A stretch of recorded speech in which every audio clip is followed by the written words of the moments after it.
Hello everyone, welcome back to ASR, African Stories Realized. This is our weekly review of The Wife Season 2. There's just a week to go to the season finale. Don't forget to like and subscribe. Let's get into it. Episode 34 starts off at the Zulu home as Nkosana and Zandile discuss how they're going to work their way around her father's demands from the spiritual realm, as changing his last name is not an option. Nkosana leaves during their discussion to visit Nomusa. Meanwhile, Mcele and Hlomu discuss Lux, who Mcele wants to get rid of, but Hlomu insists that she can handle him. I'm not so sure about that, cause back at his office, Lux seems to have discovered that Zandile is roaming free when she should still be in jail.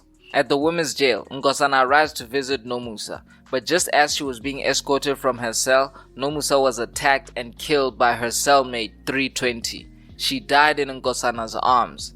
I really didn't expect Nomusa to be a casualty this season. I felt like there was something more with Nkosana that they were building up to.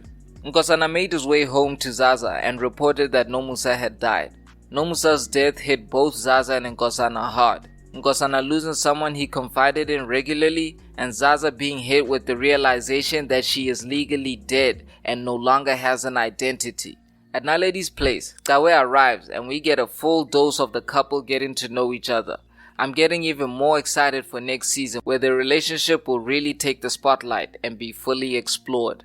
Back at the Zulu home, the family has a meeting and are joined by Ngoba and Mandisa, who seem to have reconciled. The episode ends with Nkosana and Zaza sharing a nightmare, another warning from the spiritual realm, which became a reality as they woke to their son having a seizure. Episode 35 opens up with Nkosana and Zaza reporting Nomusa's death to her mother and son. Nomusa's mother was in despair as both Nkosana and Zaza pledged to support the family with anything they might need. Back at Naledi's place, Tawe and Naledi seem to have spent the night in each other's arms and would get into a steamy lovemaking session right after. Tawe then drops Naledi off at work as they now seem to officially be a couple.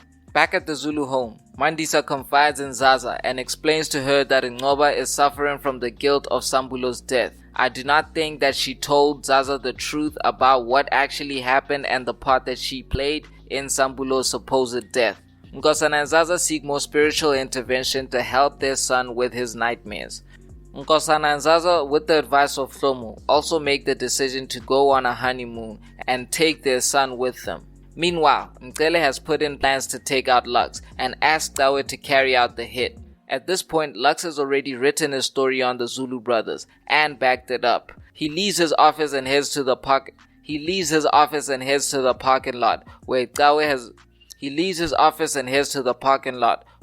has been waiting. The Zulu brother ran him over with a car and shot him repeatedly. I thought it was the end of Lux, but he somehow survived and ended up in the ICU where Naledi works. The episode ends with Mcele forcing Tawe to go and finish the job he started. Just as Tawe is about to inject Lux with a lethal injection, Naledi walks in. Episode 36 picks up where episode 35 left off. Tawe manages to distract Naledi with his charm and tells Mcele to finish the job. Mcele is stealthy as always as he gives Lux a fatal injection. For someone who was mad Sambulo and Nkoki were assassins, Mcele sure does enjoy killing. After Lux's death, Naledi would call Hlomu and confirm Lux's passing. Hlomu confronts Mcele, who concedes that he took Lux out. Mcele went on to report to Nkosana and Zaza that he was the one who took out Lux because he was sticking his nose in their business and close to finding out about Zaza's escape from jail. Back at Hlomu's place of work, the office is reeling from the loss of Lux. Lux's belongings are returned to the office by a detective and they're handed to Buntle, who goes through them and finds the drive that Lux had backed up his story on the Zulu brothers.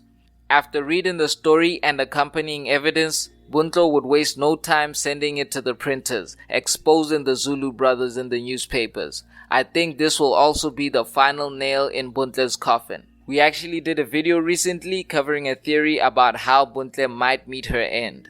Back at Naledi's place, Tawe has organized an intimate marriage proposal for Naledi and she accepts, but before she's about to reveal something about herself, a couple of men storm into the house and take Naledi hostage.